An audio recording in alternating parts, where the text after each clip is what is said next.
Asian কাপের mission শেষে Singapore থেকে দেশে ফিরল জাতীয় ফুটবল দল।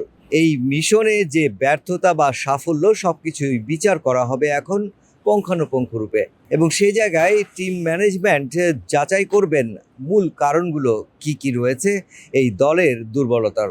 ফুটবল গোলের খেলা, গোল যেখানে দিতে পারিনি সেখানে তো বলার কিছু নাই যে ভালো খেললাম।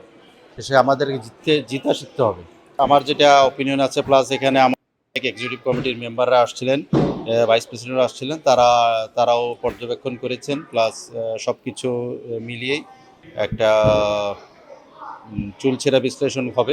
সেই নিয়েই গুরু দায়িত্বটা কিন্তু পালন করতে হবে বাফুফেকেই। তবেই হামজা সমিতদের যে চাওয়া এশিয়ান লেভেলে বাংলাদেশের ফুটবলের ভালো অবস্থান, তা হয়তো একদিন পাওয়া যাবে। দেখেন, আমি যতটুকু দেখেছি যে আমার এই এফসি কোয়ালিফাইং এর রাউন্ডে যতগুলা ম্যাচ হয়েছে, এরকম ম্যাচ মনে হয় আমি এটাই লাস্ট ম্যাচটাই দেখলাম। এবং আমার মনে হয় সবচেয়ে আমাদের যে স্কোয়াডটা ছিল সেই স্কোয়াডের সবচেয়ে উইক হিসাবে আমরা কিন্তু গতকাল ছিলাম। আমাদের 23 জনের স্কোয়াডে আকাশ ছিল না, তারপরে আরও 2জন প্লেয়ার ছিল যারা ইনজুর্ড ছিল।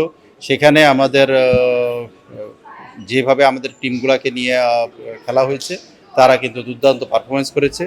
খালি আমাদের যে ফিনিশারের অভাব, সেই ফিনিশার নিয়ে আসলে আমাদের